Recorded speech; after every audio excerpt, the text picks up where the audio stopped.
여러분 안녕하십니까? 뉴스플러스 시작합니다. 전남 남해안 어민들이 일본 후쿠시마 원전 오염수 방류를 규탄하며 해상 시위를 벌였습니다. 제14회 대구 꽃 박람회가 대구 엑스코에서 진행됐습니다. 충북도가 전통시장 소상공인 청년 소통간담회를 개최했습니다. 포항시가 의사과학자 양성을 위한 연구중심의대 설립 국회 정책토론회를 가졌습니다. 제주도가 제28회 환경의 날 기념식 및 환경 한마당 축제를 개최했습니다. 전남 남해안 어민들이 일본 후쿠시마 원전 오염수 방류를 규탄하며 해상 시위를 벌였습니다. 원전 오염수 해양 방류는 어민들의 생존권을 말살하는 방사능 테러라며 저지를 위해 끝까지 싸우겠다고 밝혔습니다. 완도의 한 마을 어항, 20여 척의 어선들이 부둣가에 줄지어 모였습니다. 어선마다 원전 오염수 방류를 반대한다는 깃발을 내걸었습니다. 일본 후쿠시마 원전 오염수의 해상 방류에 항의하며 어민들이 바다로 나선 겁니다.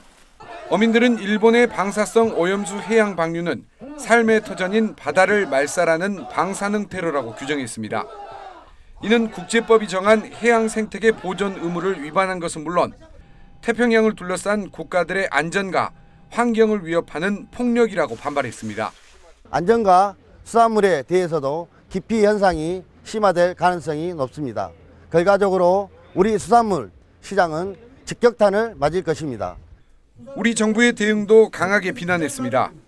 수차례 일본과의 정상회담 자리가 마련됐음에도 원전 오염수 투기에 대한 문제점이나 우려를 제기하지 않았다며 안이한 대응을 성토했습니다. 시찰단의 활동도 일본 정부가 보여주는 시설을 둘러보는 들러리 시찰에 불과했다고 비판했습니다. 이 시점에 국회는 정부 시찰단에 대한 청문회를 즉각 실시하고 해양오염수 저지를 위한 국회 결의안을 채택할 것을 강력히 촉구합니다. 어민들은 철회 결정이 내려질 때까지 원전 오염수 방류 저지를 위한 상경 집회와 서명운동 등을 이어가겠다고 밝혔습니다. 이어서 수도권 소식입니다. 광명시가 광명시흥 3개 신도시 일원의 경제자유구역 지정을 위해 광명시 경제자유구역 지정 및 투자유치 전략 수립 용역 착수 보고회를 개최했습니다. 보고회는 서울대학교 산학협력단의 착수 보고를 시작으로 관계 전문가들과 경제자유구역 기본 구상, 개발 계획 등에 대한 논의가 이뤄졌습니다. 광명시는 내년 3월까지 10개월 동안 LH, GH 등 관계기관과 협의하고 시민 의견을 수렴해 경제자유구역 개발 계획을 선제적으로 수립할 계획입니다. 아울러 광명시흥 3개 신도시에 유치할 핵심 산업을 선정하고 관련 선도기업 유치를 위한 투자 유치 전략을 수립해 투자 유치 활동에 나설 방침입니다. 박승원 광명시장은 경제자유구역 지정과 기업 유치를 통해 일자리가 풍부한 글로벌 경제 자족 도시로 도약할 것이라고 강조했습니다. 한편 경제자유구역은 기업의 경제활동 자율성과 투자 요인을 최대한 보장해 외국인 투자를 적극적으로 유치하기 위해 조성됐으며 인천, 부산 진해, 광양 만권 등 9개 구역에 조성돼 운영하고 있습니다. 이어서 광역시 소식입니다. 제14회 대구 꽃 박람회가 대구 엑스코에서 진행됐습니다. 다채로운 이벤트와 전시 덕분에 많은 이들의 발길이 이어졌습니다. 국내 최대 규모의 실내 플라워쇼인 제14회 대구 꽃 박람회가 2일부터 4일까지 사흘간 대구 엑스코에서 열렸습니다. 올해는 꽃의 힘을 주제로 하회산업 관련 172개 기관과 유명 플로리스트 700여 명의 하회 작품들이 선을 보였고 다채로운 전시와 이벤트들이 진행됐습니다. 특히 힐링 원예종합 체험존, 어린이 체험, 꽃종자 파종, 꽃 해설 투어 등 일반인들이 쉽게 하회 문화를 배우고 체험할 수 있도록 하고 전문가들을 위한 세미나 프로그램도 마련됐습니다. 이 밖에도 헤이미쉬 밴드, 쿠누피 등 협업단체의 미니 콘서트, 공연과 플라워 소품 만들기, 반려식물 나눔 등이 열렸고 다양한 식물들을 시중보다 저렴한 가격으로 판매했습니다. 대구광역시 정신건강정책 발전 방향 심포지엄이 열렸습니다. 위기시대, 정신건강, 그 회복을 위한 도약을 주제로 인터블고 엑스코에서 대구광역시 정신건강정책 발전 방향 심포지엄이 열렸습니다. 이번 심포지엄은 감염병 장기화에 따른 정신건강 문제를 살펴보고 자살 예방 대응을 위해 정신건강 현황을 둘러보며 정책 방향을 모색하기 위해 마련됐습니다. 심포지엄에서는 대구 정신건강 사업의 변화 과정, 자살 예방, 정신건강 정책의 과거와 현재 그리고 미래, 포스트 코로나 시대와 정신건강을 주제로 한 전문가 발표가 진행됐습니다. 이후 원승희 경북대 정신건강의학과 교수를 좌장으로 대구시 정신건강 정책의 현황과 발전 방향에 대한 토의가 이뤄졌습니다. 계속해서 강원도 소식입니다. 횡성군 공급면 수백리와 갑천면 대관대리 일원에 공공하수를 처리할 수 있는 시설이 준공됐습니다. 이번 사업은 농촌 지역의 정주생활 여건 개선과 수질 환경 개선을 위해 추진됐습니다. 수백리 일원에는 하수관로 4.5km와 하루 처리 용량 55톤인 공공 하수 처리 시설을 설치해 104가구의 생활하수를 처리할 수 있는 시설을 완공했으며 대관대리 일원에는 하수관로 6.7km와 하루 40톤 하수 처리 용량의 공공 하수 처리 시설을 갖춰 85가구에서 발생하는 생활하수를 정화할 수 있게 됐습니다. 횡성군과 강원도 주식회사 뉴트리케어가 군청 소회의실에서 횡성 공장 신설을 위한 투자 협약을 체결했습니다. 뉴트리케어는 지난해 횡성군 5천면에 뉴트리케어 이노베이션 센터를 신축했으며 건강기능식품과 효소식품을 연구개발하고 있는 우수 건강기능식품 제조기업입니다. 기존 횡성공장은 2020년 우수 건강기능식품 제조기준 인증을 획득하는 등 글로벌 유통사를 대상으로 높은 신뢰를 얻고 있으며 같은 해 2천만 달러 수출의 탑을 수상한 바 있습니다. 뉴트리케어는 5천면 5원리 부지에 2024년까지 총 79억을 투자해 건강기능식품 제조 공장을 신설하고 20명을 신규 고용할 계획으로 이번 공장 신설을 통해 제조 규모를 확대하고 해외 시장 개척에 박차를 가할 예정입니다. 이어서 충청도 소식입니다. 정부가 첨단 산업 글로벌 클러스터 전략회의를 개최하고 충북 오송을 K바이오 스퀘어로 육성하겠다고 발표했습니다. 이번 정부 발표는 오송 생명과학단지가 조성되기 시작한 이래 최대 성과입니다. K바이오 스퀘어는 다양한 규모의 기업과 대형 병원이 협력해 양질의 일자리를 제공하고 경제적 효과를 창출할 것으로 기대됩니다. 한편 충북 오송은 질병관리청과 식약처 등 6대 국책기관이 위치하고 있어 K바이오 스퀘어 조성의 최적지로 꼽힌 바 있습니다. 김영환 충북도지사가 팔라우 대통령과 만나 충북도와 팔라우 양 지역의 교류 협력 확대 방안을 논의했습니다. 김 지사는 바다 없는 충북도와 산이 없는 팔라우가 서로 갖지 못한 것을 공유하면 좋은 관계가 될 것이라며 양 지역이 갖고 있는 자연경관을 바탕으로 관광 분야 등에서의 교류 협력을 제안했습니다. 또한 충북도에서 중점적으로 육성하고 있는 신재생에너지나 2차 전지 분야에서도 상호 협력이 가능함을 역설했습니다. 이에 팔라우 대통령은 김 지사의 제안을 적극적으로 검토해 양 지역 간 교류 협력 확대를 추진해 나가겠다고 화답했습니다. 충북도가 전통시장 소상공인 청년 소통 간담회를 개최했습니다. 이번 간담회는 도내 청년 소상공인의 역량을 강화하고 경기 침체로 인한 현장 애로사항과 건의사항을 청취하기 위해 마련됐습니다. 이날 참석자들은 소상공인 세무신고 보조 방안과 청년 소상공인 창업 응원금 지원 요건 완화 등을 건의했습니다. 충북도는 문화관광과 연계한 특성화시장 육성사업 등을 추진해 전통시장을 복합 문화공간으로 활성화한다는 계획입니다. 또한 콘텐츠 발굴 공모 사업을 진행해 전통시장의 다양한 계층의 고객이 찾을 수 있도록 지원할 예정입니다. 충북도가 도내 주요 축제를 일회용기 없는 친환경 문화축제로 만들기 위한 업무 협약을 체결했습니다. 이번 협약 내용은 축제장 내 식당에서 일회용기 대신 다회용기 사용 동참과 축제장 내 재활용품 분리수거 등입니다. 도는 인증샷 및 만족도 조사 참여 이벤트를 추진할 계획이며 참여자에게는 모바일 커피 쿠폰 등을 제공할 예정입니다. 한편 일회용기 대신 다회용기를 축제장 내 식당에서 사용하게 되면 탄소 배출량이 대폭 감소될 것으로 기대됩니다. 이어서 경상도 소식 전해드립니다. 경상북도가 경주 엑스포 대공원에서 혁신 해양산업, 도약 해양경제, 함께 뛰는 대한민국을 주제로 제28회 바다의 날 기념식을 개최했습니다. 바다의 날 기념행사는 바다의 날을 홍보하고 해양수산인들에게 긍지와 자부심을 심어주기 위해 매년 개최하고 있습니다. 이날 기념식에는 이철우 경북도지사를 비롯해 조승환 해양수산부 장관, 해양수산 관계자와 어업인 등 1,500여 명이 참석했으며 축하 공연, 기념사 등이 진행됐습니다.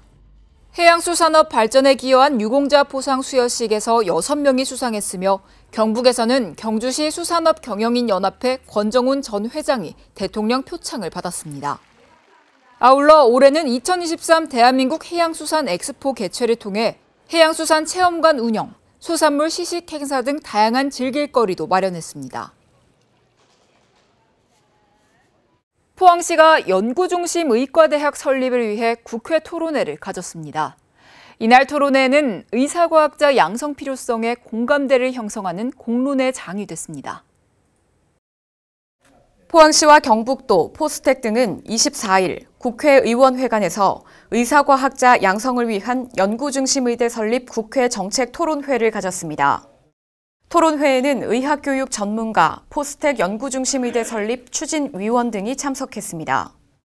이날 토론회에 참석한 전문가들은 국내외 의사과학자 양성 프로그램과 미국 바이오 산업 사례 등을 소개하고 의사과학자 양성 정책 확대의 필요성을 강조하며 연구중심 의과대학 설립의 당위성에 대해 얘기했습니다.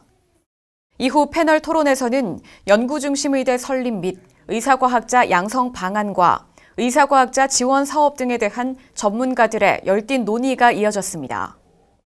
포항시는 준비된 의사과학자 양성도시로서 연구중심 의대 설립을 통해 포항형 바이오 클러스터, 더 나아가 한국형 바이오 클러스터를 완성한다는 방침입니다. 올해 포항국제불빛축제는 불과 빛의 향연으로 눈길을 사로잡았는데요. 축제를 찾은 방문객들이 인산인해를 이루며 그 열기가 뜨거웠습니다. 2023 포항국제불빛축제가 지난 26일부터 28일까지 3일간 라이트 온 포항, 밤하늘을 비추다라는 주제로 형산강 체육공원 일원에서 열렸습니다.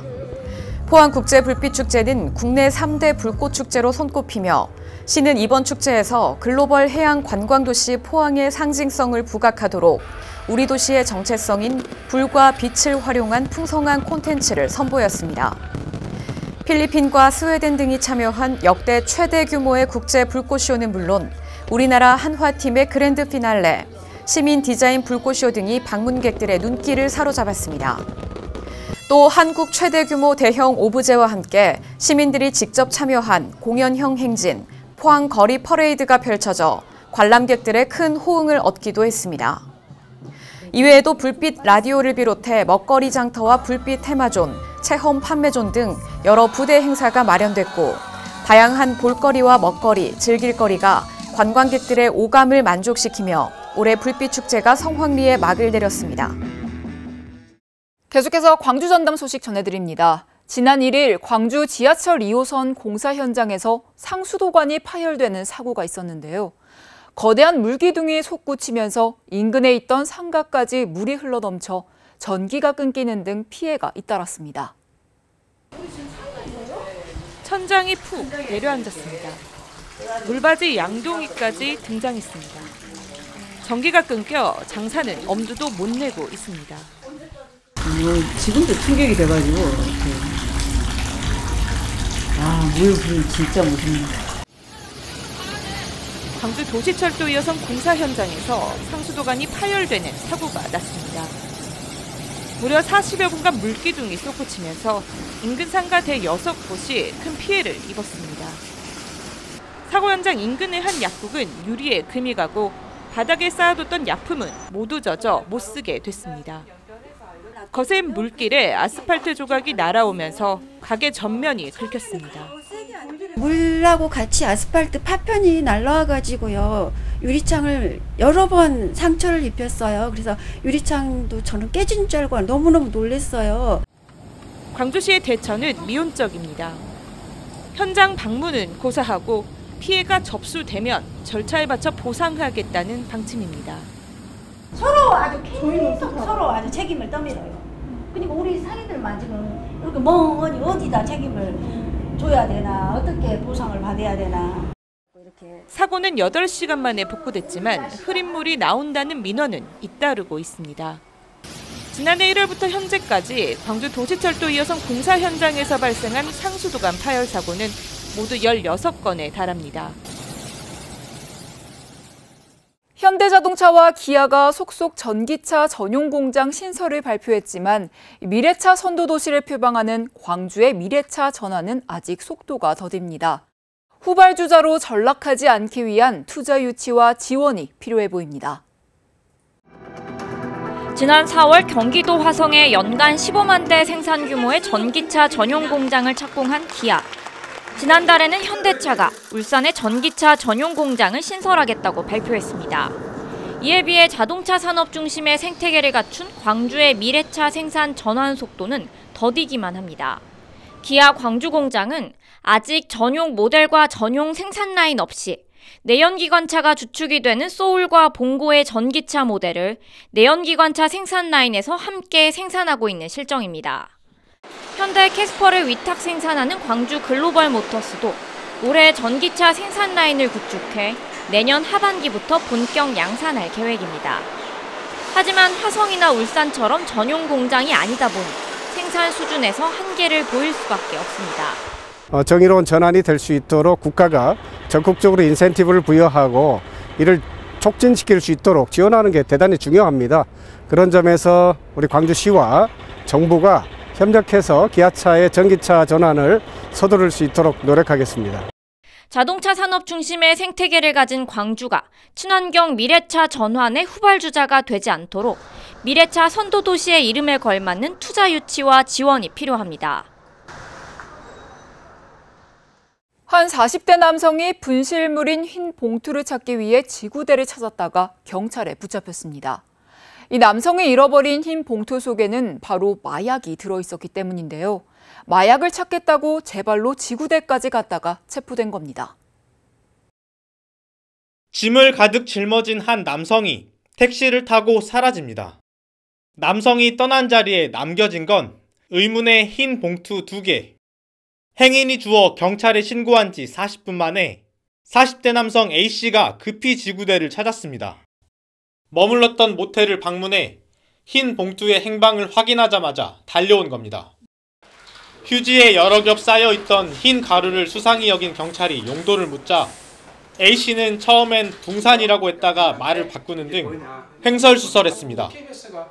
자기가 돈 잃어버린 사람 온 거예요. 그 마약인데 우리가 모를 줄 알고 그래갖고 그 마약이 아니라 기술적인 붕산이라고 그러더만. 끈질긴 추궁 끝에 결국 경찰서로 임의동행하는 과정에서 A씨는 흰 가루가 필로폰이라는 사실을 털어놨습니다. 임의동행하고 과정에서 마약 같은 걸 추궁하니까 까지를 말하더만.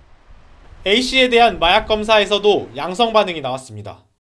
경찰 조사 결과 A씨는 한 달 전 전남 순천에서 이른바 던지기 수법으로 필로폰 0.5g을 구입한 뒤 광주의 한 모텔에 머물며 2차례에 걸쳐 필로폰을 투약한 것으로 드러났습니다.